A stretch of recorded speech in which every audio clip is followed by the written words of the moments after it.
ça, c'est un coup de gueule. Hein. Je vais en faire tout à l'heure. Merci. Donc, alors, nous parlons de Sarkozy. Manuela Siké, permettez-moi de dire une chose, c'est que, et là je ne serais pas d'accord avec mon ami Caillou, cette affaire intéresse les Africains. Comment on peut dire ça? Ça nous intéresse profondément. Monsieur Caillou a un niveau de conscience que tous les Africains n'ont pas. Il comprend les enjeux du haut de son niveau politique, mais qu'il admette qu'il y a beaucoup, il y a des pans entiers de l'opinion africaine qui doivent encore être conscientisés. Et il n'y a rien de mieux que des affaires comme celle-ci pour parler en images et en réel à leur conscience. Vous vous souvenez l'affaire Mediapart ici? Tout à fait, oui. Quand Mediapart est venu dire ce que nous on disait depuis ici concernant cette femme voyou qui est à la CPI, procureur de la CPI, vous avez vu comment beaucoup d'Africains ont cru. Alors que nous on parlait de ça ici depuis 7 ans, mon frère Caillou. Mais quand c'est Mediapart qui a parlé, vous avez vu le fait que ça a fait beaucoup d'Africains ont cru. Donc nous en tant que tacticiens, on doit jouer avec tout ça. Donc quand c'est comme ça, ça concerne les Africains. C'est bien pour nous. Première remarque. La France est face à elle-même, Manuela Siké. Vous savez, votre visage peut vous effrayer devant votre miroir. Vous pouvez regarder devant votre miroir chez vous. Votre visage vous fait peur. Il m'a dit, donc je suis affreux, que ça ne va pas. Et si vous ne maîtrisez pas, vous pouvez casser votre propre miroir. Est-ce le cas, est-ce ce qui arrive à la France? Je ne sais pas. Parce que moi, je ne crois pas à la justice française. Il n'y en a pas en France. Je ne rêve pas. Pas un rêveur. Il n'y a pas de justice en France. Si ce monsieur venait être condamné, je rejoins mon ami Simon tout à l'heure qui a dit ce sera la main divine. Tant mieux. Pas parce qu'il y a une justice en France. Il faut commencer à dire ça maintenant pour que demain, au cas où il sera condamné, on ne manipule pas les Africains en disant que vous voyez, la France est un grand pays, on a une justice, on a condamné votre bourreau, machin et consort. Ils ne le diront pas officiellement, mais ils vont passer par leurs agences dirigées par des faux Africains pour dire ce genre de choses. Donc d'avant, on commence à dire, si ce criminel de grand chemin arrive à être condamné, ça sera la main divine. Parce qu'il n'y a pas de justice en France, je vais le démontrer. Donc, la France est face à elle-même. Monsieur Sarkozy est le reflet emblématique de la France. Il faut commencer par là. Vous avez là la France face à la France. Ce monsieur a été élu par les Français dans une soi-disant démocratie. Et il a été élu pour faire ce qu'il a fait. Vous ne voulez pas me dire que la société française ne sait pas le parcours de ce monsieur et n'est pas au courant des pratiques de l'État français, comme on dit, outre-mer, comme ils aiment bien dire, outre-mer. Donc, nous sommes là devant une figure reflet emblématique de la France. Nous ne sommes pas surpris par le soutien. Je suis en train d'introduire. Hein. Nous ne sommes pas surpris par le soutien d'une partie de la classe française, mon cher Maître Momo. C'est clair. Nous ne sommes pas surpris. Ça surprend qui? Claire. Cette classe politique française est composée de qui? Claire. C'était à partir de Juppé. Fillon. Tous ces gens-là, depuis le Gaulle, c'est qui? Ce sont des criminels, des assassins et des voleurs. Il y a de justice, des alors, Sarkozy, c'est Al Capone en personne. Et ce n'est que le parachèvement, n'est-ce pas?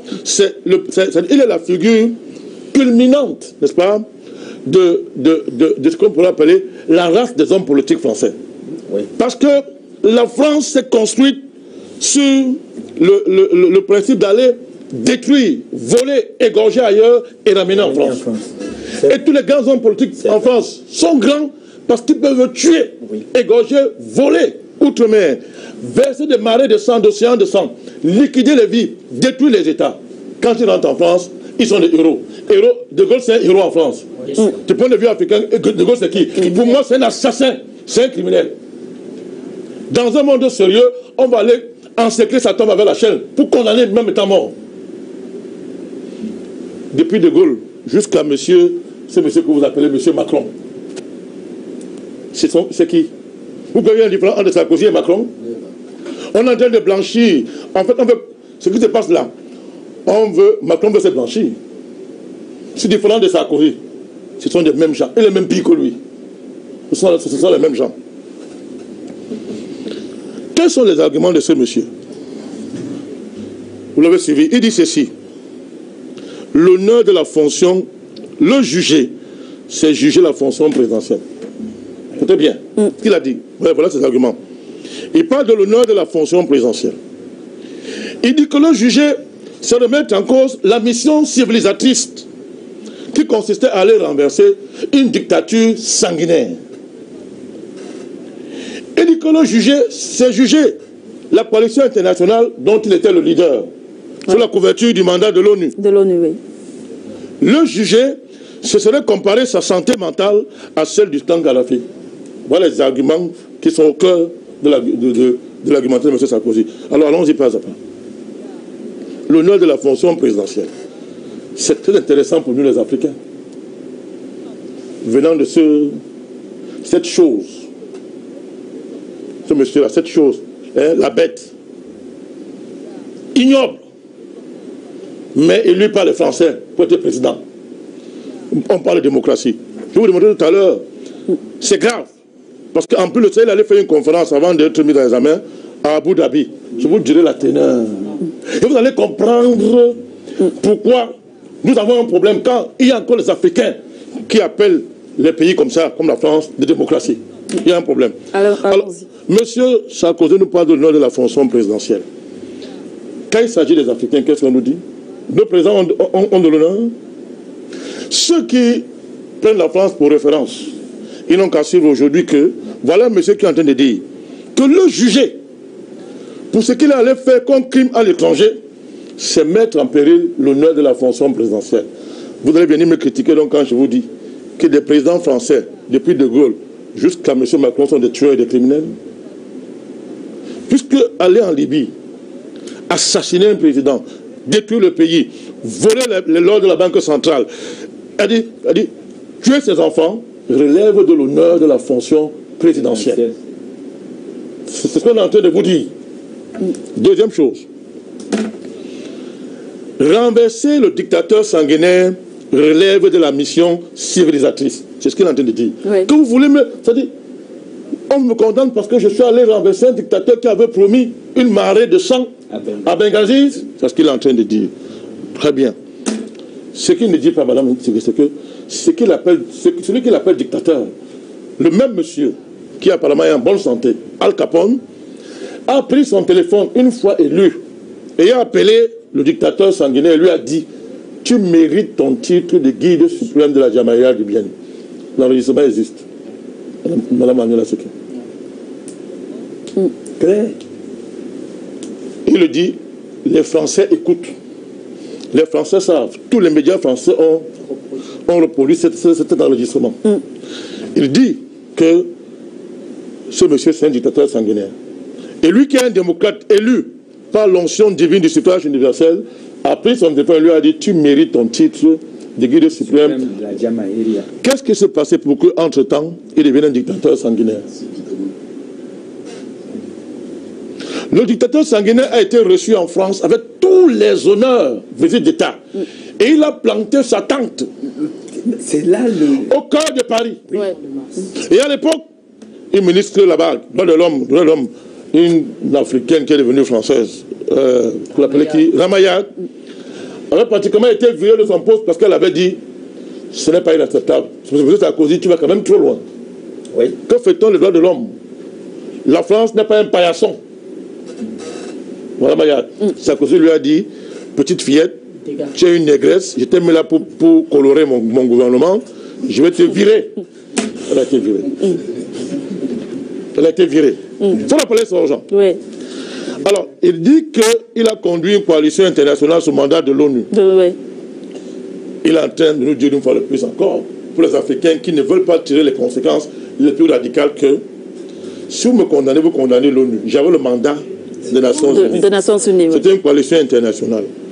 Vous voulez encore quelle preuve pour que l'ONU soit traitée comme elle mérite? C'est-à-dire, Lénine disait repère de brigands. Nous on dit repère de criminels. Un conseil de sécurité qui est contrôlé à près de 80%, si je mets de côté la Chine et la Russie, la France, les États-Unis, l'Angleterre, ce sont des régimes criminels. Parce que l'ONU a donné le mandat à Al Capone pour aller faire ce qu'il a fait au monde entier. Maintenant, la santé mentale du clan Kadhafi. Oh, Dieu. Il a dit à Mondo Vision que non seulement que Kadhafi se droguait, que c'était un drogué, et que nous, on ose le comparer à un drogué. Alors, je vais vous lire. Rapidement, Président, je vous en prie. Je vais vous lire les propos de M. Sarkozy, qui dit qu'il allait délivrer la Libye d'une grande dictature.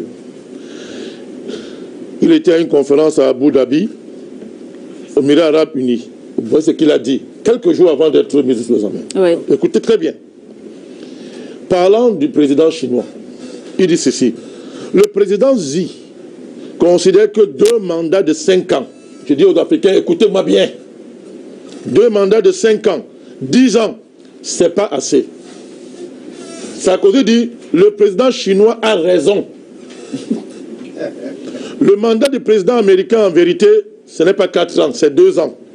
1 an pour apprendre le job, 1 an pour préparer la réélection. Donc, vous comparez le président chinois qui a une vision pour son pays et qui dit 10 ans, c'est pas assez, face au président américain qui, en vérité, a 2 ans. Écoutez bien celui qui est en train de parler. Et quelques jours après qu'il a libéré, il dit que Kadhafi était un dictateur sanguinaire. Il est en train de magnifier la présidente à vie du président chinois. Mais ce n'est pas le meilleur. Hein. Il dit ceci. Les démocraties sont devenues un champ de bataille où chaque heure est utilisé par tout le monde, réseaux sociaux et autres, pour détruire celui qui est en place. Ce qui fait qu'aujourd'hui, les grands leaders du monde sont issus de pays qui ne sont pas de grandes démocraties. Bon sang. Mais c'est tout. Pourquoi? C'est terminé. Si la France est injustice, arrêtez ce procès, arrêtez ce voyou, Ce bandit. condamnez-le à 1000 ans de prison, Mais c'est tout. et aux travaux forcés, à défaut de le fusiller. Manuela Siké, Oui. je continue. Vous sortez pas là, oui, président. Je continue.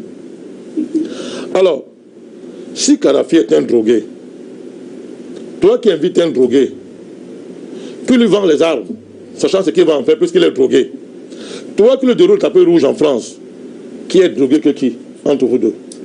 C'est de boxeurs. Troisième chose, le drogué Kadhafi a élevé son pays à un niveau de vie et d'évolution supérieur aux États-Unis, selon les indicateurs occidentaux. Ils appellent ça indice de développement humain. Oui. Ce n'est pas moi qui ai mis ça en place, c'est l'ONU. Oui. Et selon ces indicateurs, la Libye était plus développée que les États-Unis, Tout à fait. que le Canada. Ne parlons même pas de la France. Ne parlons même pas de la France, de l'Angleterre. Mais si un drogué peut faire ça, tous les pays du monde ne rêvent que d'avoir de tels drogués à leur tête, y compris la France. Donc, Manuela Siké, je voudrais terminer en vous rappelant quelques élémentaux pour ceux qui rêvent d'une justice en France. La justice française, c'est un démembrement de l'État français. Je voudrais rappeler ça. Je rappelle, cette justice-là, qui fanfaronne là sur son indépendance présumée, est un démembrement de l'État français. La justice est un organe de l'État. Ça veut dire que vous ne pouvez pas dissocier l'État français de la justice française. C'est être naïf, c'est impossible. Parce que la justice française, c'est un démembrement de l'État français. Sinon, dis-moi pourquoi cette justice-là ne juge pas l'État français pour ses interminables crimes en Afrique. Prenez-moi le cas des enfants soldats, violés, des enfants qui ont été violés en Centrafrique par les soldats français. Quand l'affaire a été amenée en France, Non-lieu. cette sacrée justice, qu'est-ce qu'elle a dit? Non-lieu. Non-lieu. Je dis, elle a dit non-lieu. Elle a dit, rien ne s'est passé, malgré les rapports. Oui. Elle a dit non. Pourquoi est-ce qu'elle a fait? Parce qu'elle sait très bien qu'elle n'est qu'un démembrement de l'État. Il arrive de temps en temps qu'à cause des bagarres, elle joue le jeu, entre guillemets, de l'indépendance, en faisant semblant de condamner tel. Mais en réalité, de toute l'histoire de la vie politique française, aucun homme politique français n'a jamais été réellement condamné par la justice. Ce sont les condamnations avec sursis, des inéligibilités pour quelque temps, et vous devenez Juppé en est l'exemple le plus parlant. Donc nous avons affaire à une justice qui protège les crimes de l'État, en tant que démembrement de l'État français. Donc les conséquences sont claires, Manuela Siké. Cette affaire nous intéresse pourquoi? Parce qu'elle nous montre que l'État français, prétendument civilisé, est inférieur même en termes de morale aux États africains. Elle démontre que les présidents que vous appelez dictateurs sont moralement de loin supérieurs aux dirigeants français et occidentaux. Troisièmement, elle démontre que celui qui sommes en retard, nous n'avons pas compris comment fonctionne le monde. Simon tout à l'heure l'a dit. Dans ce monde-ci, pour être célébré, il faut savoir voler. Il faut savoir voler sans qu'on ne t'arrête. Ou bien, il faut savoir voler et être puissant pour tuer ceux qui vont ressortir les preuves de ton vol. Quand tu sais faire ça, tu es un pays civilisé, tu es un grand président. Mais quand tu ne sais pas bien voler, et surtout quand tu es le vice-président de la Guinée équatoriale, tu auras derrière toi cette histoire que vous appelez justice française. Merci, merci Président Banakani. On va donc aller rapidement du côté du Standard. Ensuite,